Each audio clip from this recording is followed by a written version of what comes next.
data. We'll talk about some of the standard agents that he uses, chemotherapy, and it's, again, very relevant that we talk about toxicities of therapy and the potential bad things we do to people, because whenever we use chemotherapy, we're obviously going to be doing something harmful to them as well. So there better be a good reason for using these sorts of agents, and oftentimes that is the case when you're dealing with metastatic disease.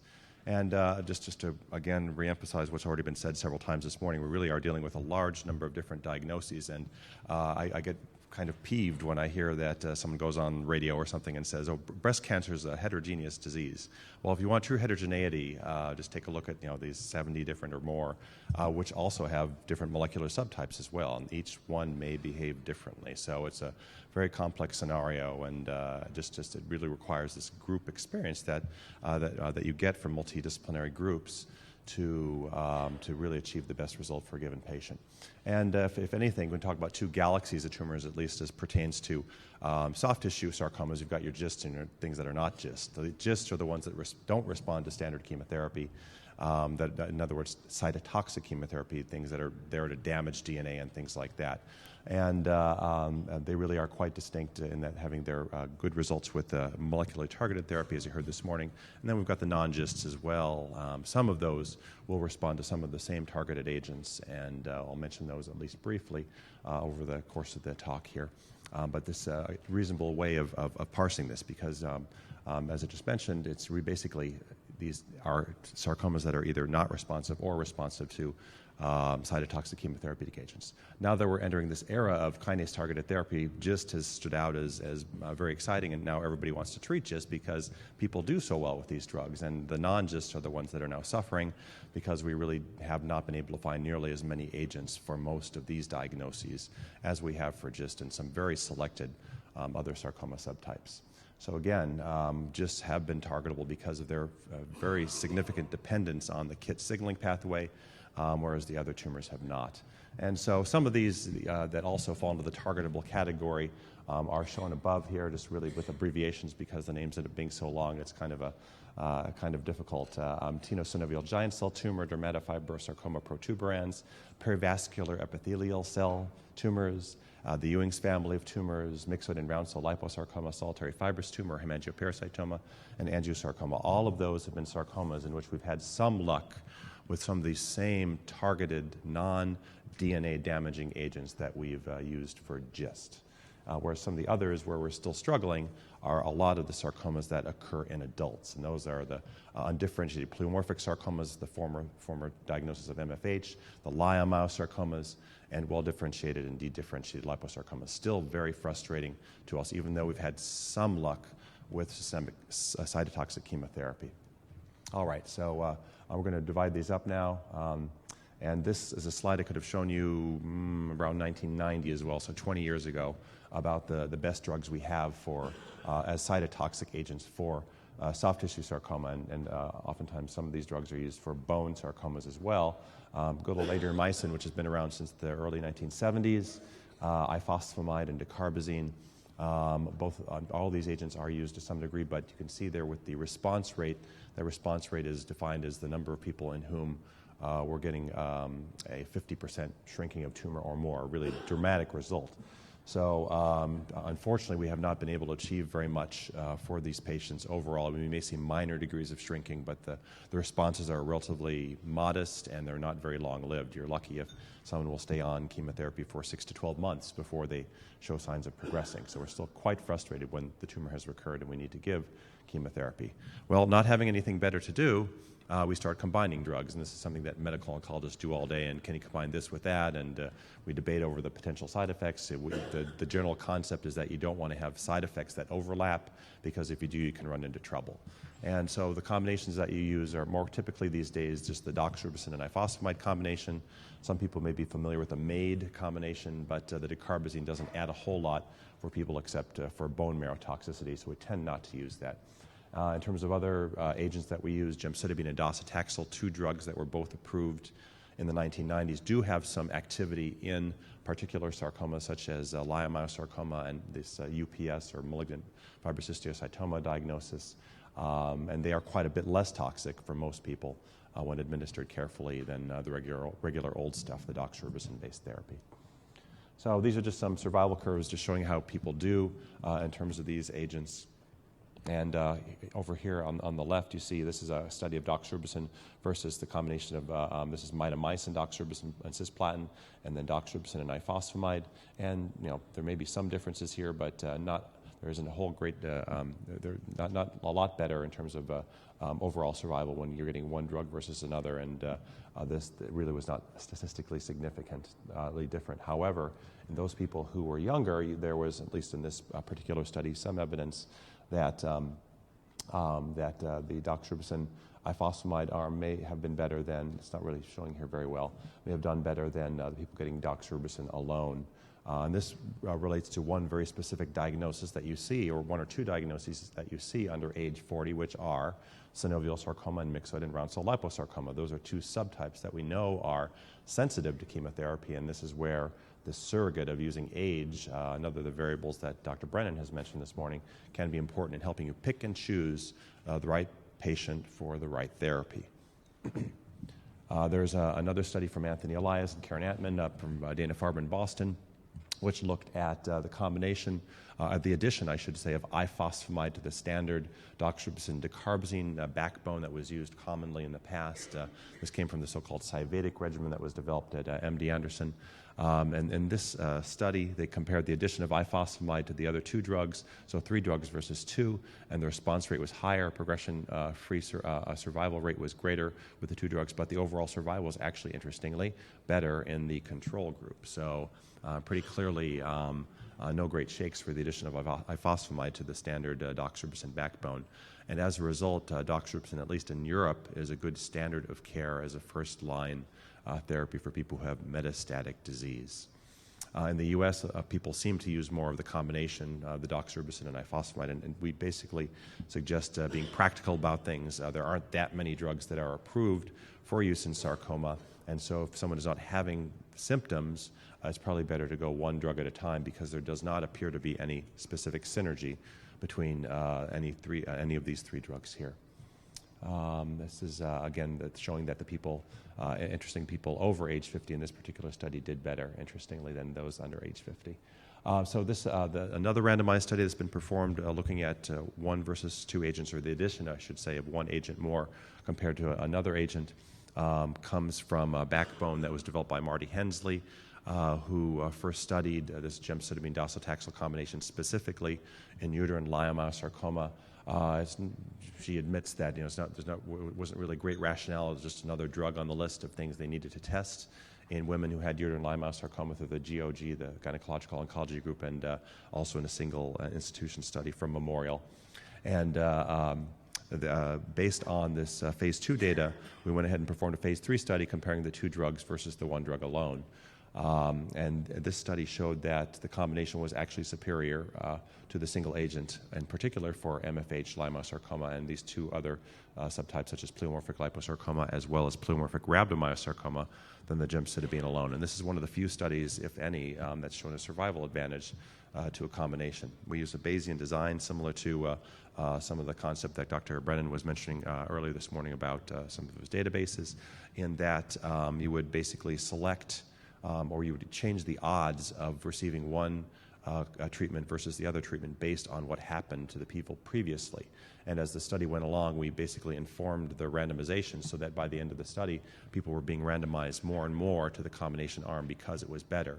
And we thought this was a nice design for people for a clinical trial because fewer people got inferior therapy. And at the end of the day, we were able to show that the response rate was greater, still not great here, 16% versus 8%. The progression-free survival, the time that people stayed on treatment before they got worse, was doubled with the use of the combination, and survival was definitely better with this combination. So it has served as a good standard of care when doxorubicin or ifosfamide are not working or just not possible in patients. For example, ifosfamide is a very toxic drug. It can cause hallucinations as well as a coma in a few patients, as well as damage to the kidneys or the bladder, and it's very difficult to give to people over age 60. This provides another option for a lot of these sarcomas simply because they typically occur over age 50. So as you might expect, since the biology of these tumors is different, Their molecular basis is different. The responses to chemotherapy are different as well.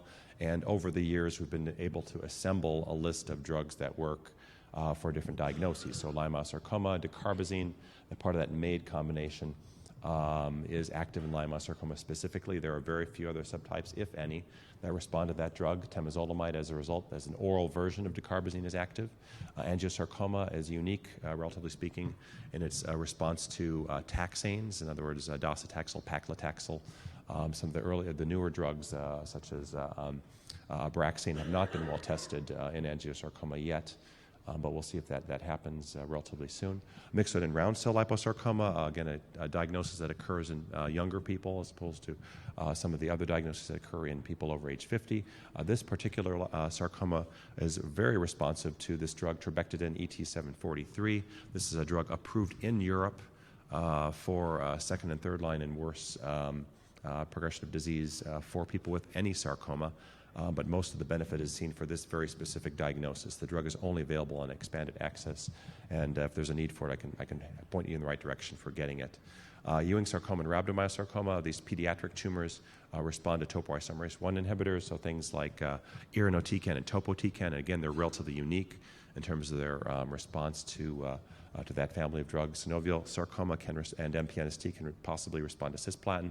And desmoid tumors, a tumor we're not going to hear about very much today, but a tumor that causes morbidity, does not metastasize, but is still a connective tissue malignancy, can respond to liposomal doxorubicin, dacarbazine hormonal therapy, and we've just recently shown that it is a good tumor to study targeted therapy such as SRAF inhibitor, sunitinib. So in addition, targeted agents also have some activity in some of these subtypes. So that was some of the images that I showed you in terms of the diagnoses earlier on with all those long names. Moving on from systemic therapy in the metastatic setting to the adjuvant setting, we know that chemotherapy is useful for a variety of sarcoma diagnoses, especially as they occur in kids. So osteogenic sarcoma, Ewing sarcoma, rhabdomyosarcoma, also the other pediatric tumors like Wilms tumor, neuroblastoma, and we know it's a good standard of care for many women with breast cancer, a few men as well as colon cancer, where we improve the survival in a relative basis by about 1/3. But is adjuvant chemotherapy beneficial for soft tissue sarcomas? You heard a discussion this morning already on the adjuvant use of imatinib for GIST. Well, there are a number of studies that have been performed over the years, and one of the best meta-analyses performed to date is this 1997 meta-analysis, looking at 14 studies, and it showed that there was no significant difference in terms of overall survival when you gave adjuvant chemotherapy. This 4% difference was not statistically significant, but when you took all these studies combined and took a look at the 900 extremity tumors, there was a statistically significant improvement in survival. These are the curves, the survival curves from that meta-analysis, and it's pretty clear that both your local control and distant control are improved with chemotherapy, but the overall survival was not that much improved. So this is still used as a justification for the use of adjuvant chemotherapy, and there are now more studies that have been performed to add fuel to the fire. One of the most important of these is an Italian randomized study. This is a study that was supposed to accrue 200 patients, but it stopped after just about half of its accrual because they met its primary endpoint, improvement in progression-free survival, which, of course, we knew from previous studies was going to be a positive result anyway. So it's not clear that it was really the appropriate endpoint. But they did stop before the completion of accrual because they met their disease-free survival endpoint, and this is a very dramatic result. People live 3 times, the disease-free survival was 3 times better, or 3 times longer, I should say, for people who received adjuvant chemotherapy to those who did not. And these are those survival curves here, both in terms of recurrence-free survival or disease-free survival here, 16 months versus 48, and then the overall survival curves. Well, one of the things that was troubling about this paper was the fact that if you had to look at the recurrence rates overall, if you look at those recurrence rates, they were very similar by the time you hit 4 years, whether you got chemotherapy or not. And so these are the people here who did not get chemotherapy. They recurred relatively early, and then they plateaued. And these are the people who got chemotherapy. They did well, but then, again, there was a decay of the curve, just like you saw with the GIST study, the adjuvant GIST study. So in a very similar fashion, I think these data show you that we are basically shrinking microscopic metastatic disease, but for most people, we are not making it disappear. So it may be a very similar scenario. It's hard to give more than 6 months or even a year of chemotherapy, so it's not going to be a situation that we can really pursue very well in terms of giving adjuvant chemotherapy long-term to people like we can do in GIST. So it's a very different animal indeed. And then in terms of the follow-up of the study, the 5-year overall survival was still improved, but since that time there have been 4 other studies which failed to confirm the usefulness of the same combination or similar combinations. 2 of them were underpowered to show a small difference in survival, but again it shows us you need equipoise in terms of choosing your patients for adjuvant chemotherapy if you're going to give it at all. This is one of those studies, and this is a study, again, looking at doxorubicin and ifosfamide in soft tissue sarcoma. 350 patients studied. This is the largest adjuvant study ever performed using doxorubicin and ifosfamide. Unfortunately, the ifosfamide dose is relatively low, and in this study, actually the observation arm did better than the treatment arm, so obviously no benefit to chemotherapy in this particular study, and so they rejected the hypothesis that adjuvant chemotherapy was better. So again, there remains debate. To add more confusing data here, there's a meta-analysis that follows up on that same 1997 meta-analysis from a group that looked only at the collective data. They didn't go back to the individual patient data, and they just basically smashed all these studies together. Now there are 18 studies instead of 14, and in this particular study, they showed, which is now involves some studies which involve ifosfamide, which were not examined in a lot of those earlier studies. They show that there was an improvement in overall survival on a meta-analysis basis at least, and it was important in terms of using ifosfamide. There really did appear to be a benefit to using not just the doxorubicin alone, but ifosfamide as well. So these at least are some further data that chemotherapy may be beneficial for some patients in the adjuvant setting to try and improve the cure rate. So what do we conclude? Given these data that are all over the map in terms of helping survival or not helping survival, we do know that disease-free survival is longer. In other words, we're delaying recurrence with chemotherapy, but are we ultimately curing more people by giving chemotherapy? Overall survival may be improved, but I think it's going to be in a select subset. We need to better identify patients who may benefit, in other words, identifying those people with chemotherapy-sensitive subtypes, myxoid and renal cell liposarcoma, synovial sarcoma. Those may be the ones that you would push a little bit harder in terms of recommending adjuvant chemotherapy, but it still is a difficult discussion to have with patients as they come along.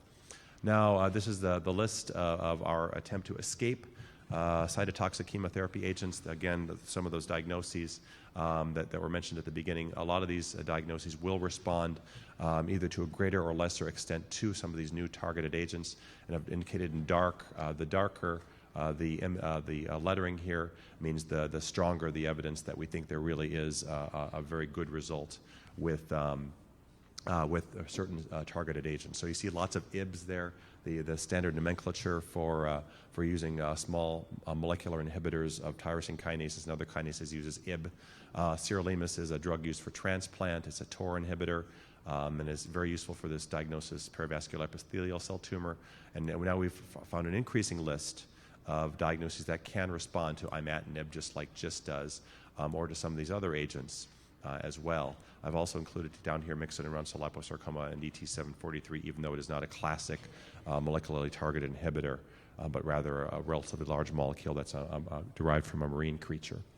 So we're very excited about being able to parse sarcomas more carefully and to really try and match the biology of each of these different sarcomas to different drugs. And you'll hear some more this afternoon about attempts to link together the biology of these tumors specifically to new agents and what can be done there. And the more that we learn, the more we'll be able to apply to the patient situation. I'll just give you a couple of examples of this. Here's a good example from research that was done by Matt Vanderen at Stanford. He showed that this rare diagnosis, tenosynovial giant cell tumor, also sometimes called pigmented villonodular synovitis, that there was a translocation found in a minority of the cells of this particular tumor in which the collagen gene was fused to the CSF1 gene, and so as a result CSF1 was made in profusion around the area of the tumor. And it's interesting because CSF1 is an chemoattractant basically to bring in an inflammatory infiltrate into the tumor. So you see a bunch of lymphocytes and a few tumor cells in this particular lesion. These tend to recur frequently. They occur around the knee.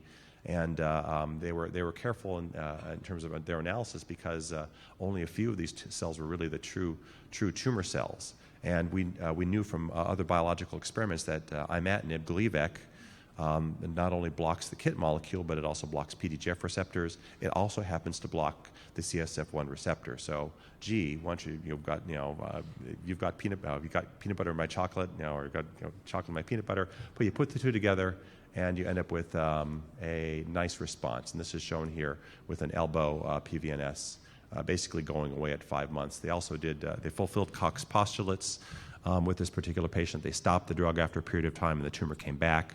They put the patient on the drug again, and the tumor went away again. So this has been followed up in a number of patients. There's going to be a study of a kind of a collective experience of about 30 patients treated with this diagnosis, many of whom did very well with imatinib. But you need to stay on the treatment, very similar to metastatic GIST. The tumor doesn't go away completely. All right, another great example of this, shifting over to bone tumors, is giant cell tumor of bone. This is a tumor that's composed of both the tumor cells which make rank, as it's called, which is again a chemoattractant, as well as some stromal cells in the bone that expresses something called rank ligand, and there's some interaction between the giant cell tumors of the bone as well as their stroma.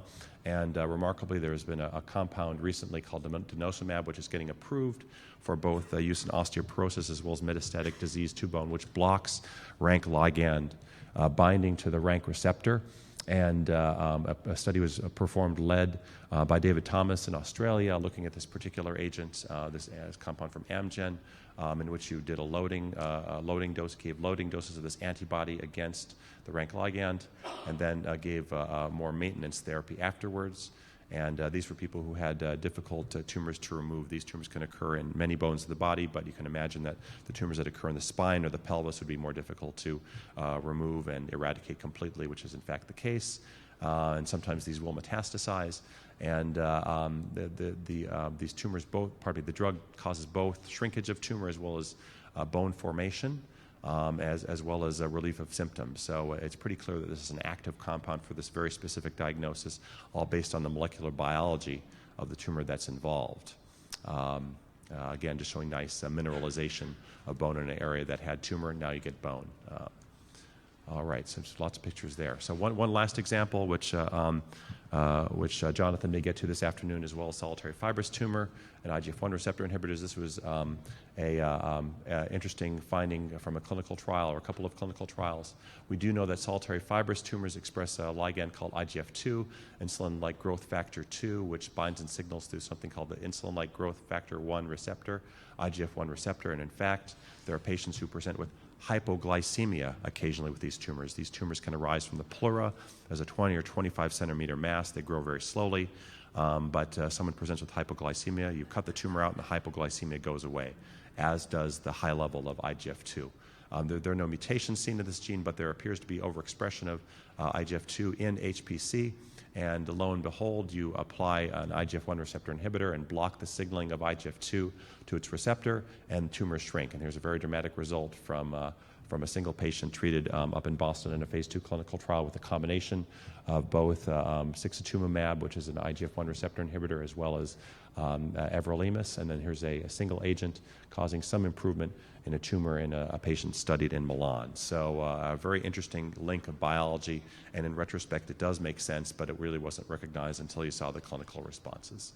So as we're trying to escape cytotoxic agents as much as we can, there are new targets, new drugs. Again, these will be discussed more this afternoon. Again, focused on the biology of the tumor involved. For well-differentiated, dedifferentiated liposarcoma, people are looking at CDK4 inhibitors and MDM2 inhibitors, which are hallmarks of this particular tumor. PI3 kinase inhibitors are now hitting phase 2 clinical trials. In which subtypes will these be beneficial? Will be those same translocation-associated sarcomas, or GIST, where you see signaling through very specific kinase pathways, is unclear. MET and ALK inhibitors, there's already been one phase 2 clinical trial of a couple of tumors that are dependent on MET and ALK, namely clear cell sarcoma and alveolar soft part sarcoma. And hedgehog inhibitors also look interesting in chondrosarcoma and osteosarcoma, because Indian hedgehog is involved in chondrogenesis. Unfortunately, we're still stuck in terms of these other diagnoses because they have not responded to targeted agents to date. So with that, I will leave you, and thank you very much for the opportunity to go over some of the basis for systemic therapy for sarcoma.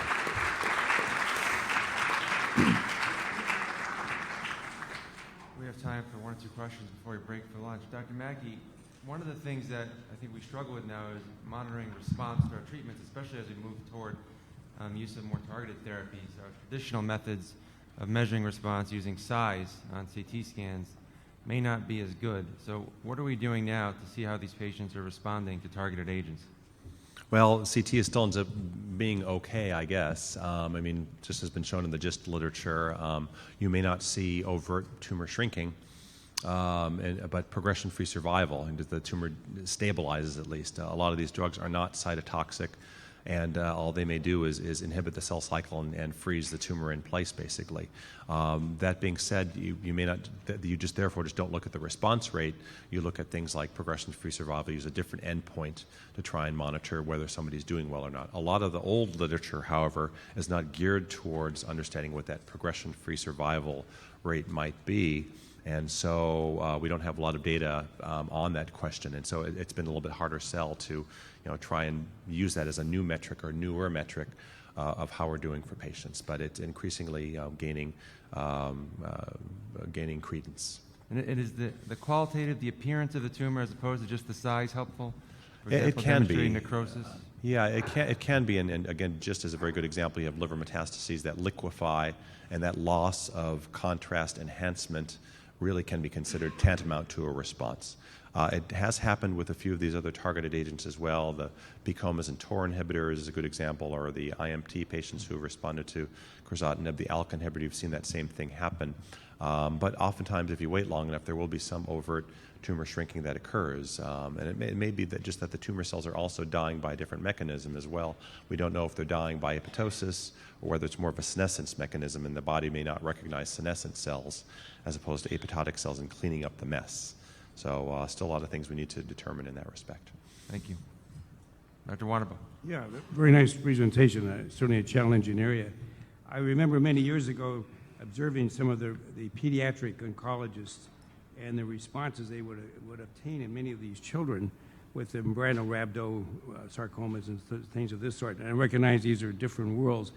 But is there some lesson there? Because I think they had much greater responses than what I saw in adults. And I just wonder if there's any rationale to that, or maybe the tumors are different, or maybe they can tolerate more drug therapy, or whatever it is. That's a really good question. And, the sarcoma is sarcoma, right? But for some reason, the sarcomas that occur in children are far more responsive to chemotherapy than the ones that typically occur in adults. They tend to be simpler tumors with more defined molecular changes, for example, alveolar rhabdomyosarcoma, Ewing sarcoma. That being said, there are other sarcomas with translocations that are almost inert in terms of the usefulness of chemotherapy. It's just as happenstance. We do use the same chemotherapy drugs in adults who have those sorts of diagnoses, and we're grateful to pediatric colleagues for the data that they've been able to generate, because it defines the standard of care, not just for kids but for adults. But for whatever reason, adults will do a little bit worse overall with a given diagnosis of a pediatric type sarcoma like rhabdo or Ewing's. And that's not well understood yet either. We have time for one more question before we break for lunch. In regards to your last slide on getting away from cytotoxic agents, I was curious, as far as therapeutics, have tumor-specific T cells been explored as an alternative therapeutic? Well, it's a very prescient question. Steve Rosenberg has been a leader in terms of T-cell therapy for different types of cancers, melanoma, and long interest in sarcomas as well, who had worked with Murray Brennan many years ago. And he has published just in the past month or so the first evidence of the potential benefit of T-cells directed against a specific tumor antigen, in this case something called NY-ESO-1. And they basically would take a patient with synovial sarcoma, which almost universally expressed NY-ESO-1. They took the T cells out of the patient. They trained them and grew them in vitro to be basically grow millions and literally billions of NY-ESO-1 specific T cells, and then they administer those back into the patient, and in a couple of patients they've seen some partial responses, some shrinking of tumor. It hasn't been universal. The patients that are treated are only HLA-A2 positive, so there are a lot of caveats there, but at least is a good proof of principle. The durability of that sort of thing of that sort of response is unclear as well, but it's exciting, but very hard to engineer on a tumor-by-tumor basis because there really isn't a specific antigen that we can target for any specific, let's say, all sarcomas. So it really has to be, it's trench warfare where we have to identify the antigens, hopefully find ones that are expressed universally in a type of tumor, be it, let's say, a KIT in GIST, and then hopefully target an agent against it that way. But so immunotherapy is very much in its infancy, but hopefully something we'll see more of in the future. Thank you very much, Dr. Maki.